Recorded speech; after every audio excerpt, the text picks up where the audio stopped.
Le hemos dado una mirada rápida al contenido de varias de las obras de Santo Tomás de Aquino. La Suma Teológica, revisamos un poco cómo está estructurada y qué temas trata Santo Tomás en esa obra. También miramos una de las cuestiones disputadas, las cuestiones disputadas de Malo, importantísima, muy interesante, donde vimos el tema de los pecados capitales y las hijas de los pecados capitales, que es un tema realmente muy interesante. Y en los últimos videos le dimos una mirada rápida al contenido de la otra suma de Santo Tomás, que es la suma contra los gentiles. Podríamos seguir mirando la estructura y los contenidos de más obras de Santo Tomás, que escribió muchísimo. Los catálogos dicen que hay más de 100 obras escritas por Santo Tomás, entre comentarios a la Sagrada Escritura, opúsculos teológicos, opúsculos filosóficos, sumas, comentarios a Aristóteles, respuestas a distintas personas que le enviaban preguntas. Podríamos seguir analizando cada una, explicando el contenido de los temas, pero los invitamos más bien a que ustedes empiecen a hacer ya esa tarea de aproximarse a las obras de Santo Tomás para ir mirando cuáles son y qué temas él explicó o estudió en cada uno de esos libros. Antes de pasar a la tercera parte de esta introducción al pensamiento de Santo Tomás, queremos señalar aquí cinco que consideramos ventajas de estudiar el tomismo o la filosofía de Santo Tomás de Aquino hoy en día, en pleno año 2020. Creemos que son muchas las ventajas de estudiar a Santo Tomás, por supuesto que sí, pero vamos a señalar aquí estas 5 que creemos que nos parecen bastante relevantes, sobre todo para el momento presente. En primer lugar, no están en un orden de importancia, digamos, no están en un orden de importancia, están simplemente en un orden que nos pareció pedagógico, por decirlo de alguna manera. En primer lugar, la primera ventaja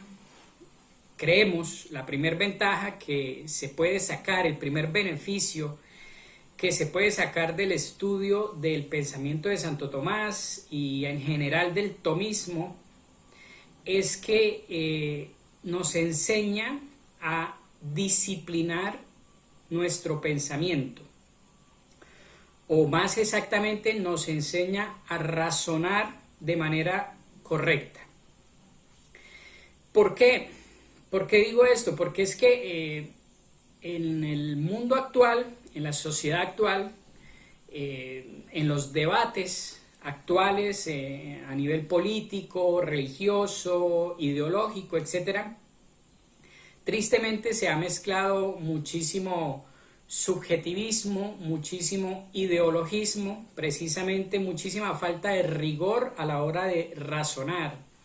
Y entonces es muy frecuente ver que, por ejemplo, en las redes sociales se debate, entre comillas, temas muy importantes, por supuesto, muy importantes, pero las redes sociales no son el escenario más indicado para un debate, y lo otro, cuando uno ve la manera en la que se debate, pues se da cuenta que falta muchísimo rigor, se debate más insultando al oponente, insultándolo de manera personal, agrediéndolo, que utilizando verdaderamente razonamientos. Entonces, yo creo que hablando de beneficios que podemos sacar del tomismo, del estudio del pensamiento de Santo Tomás de Aquino, pues yo creo que sin duda ese es uno de los más importantes.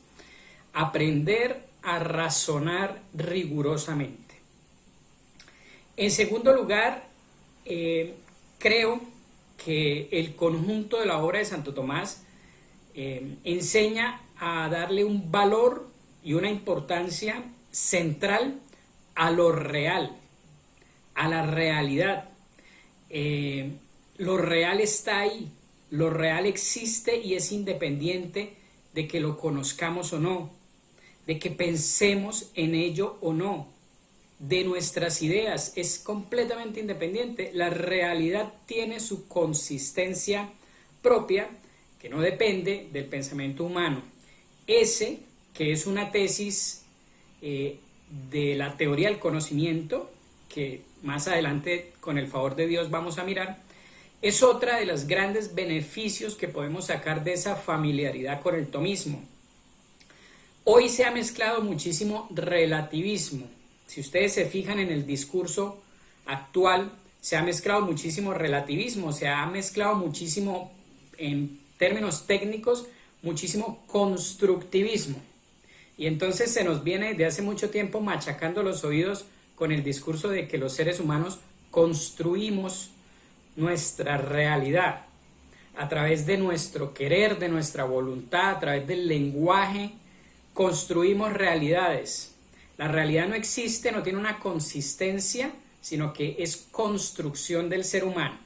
Y de ahí derivan una serie de ideologías y de corrientes que se basan precisamente en esa idea de que la realidad no existe, sino que el ser humano la construye a su voluntad.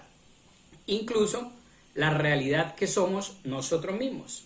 Y entonces por ahí hay ideologías que están diciendo que tú o yo no somos lo que somos, sino que somos lo que queremos ser, lo que se nos pase por la cabeza, porque somos nosotros los que con nuestro querer y nuestra inteligencia y nuestro pensamiento construimos la realidad.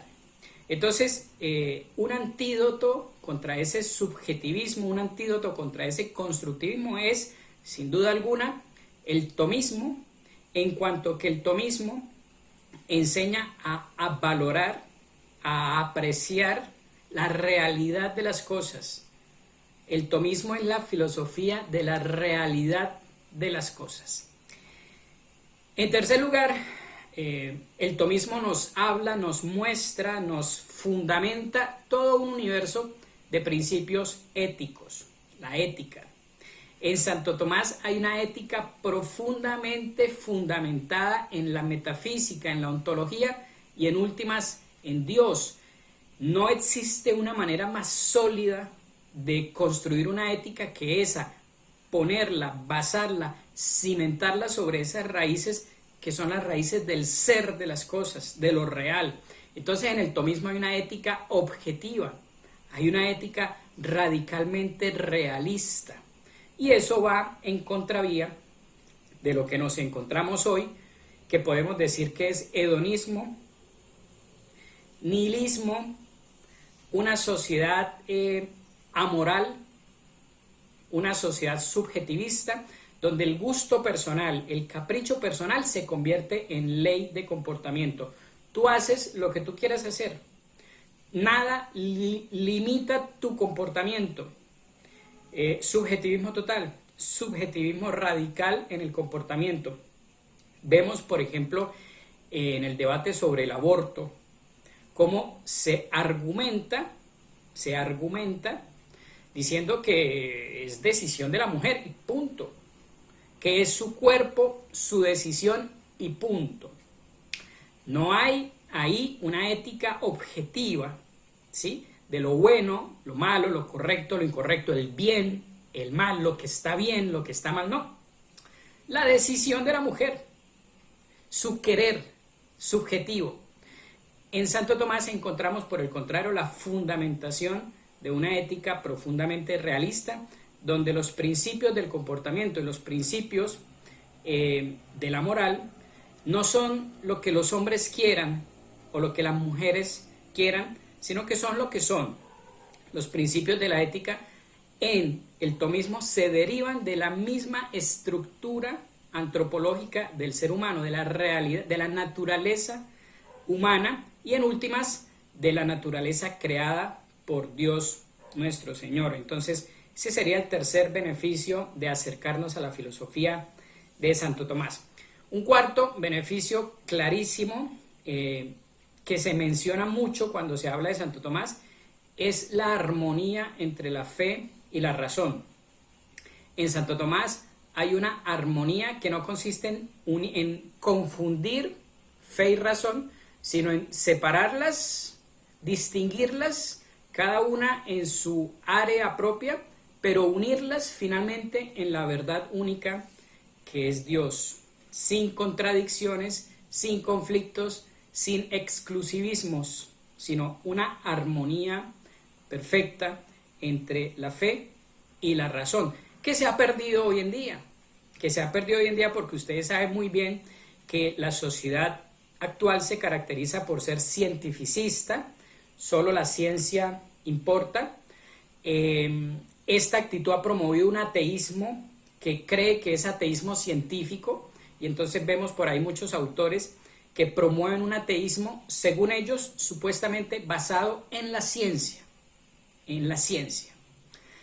También al otro extremo de los cientificistas vendrían estando los fideístas, para los cuales todo lo que tenga que ver con la razón y con el pensamiento está mal o sobra o es más o menos inútil, y lo verdaderamente importante para el ser humano es la fe, el fideísmo.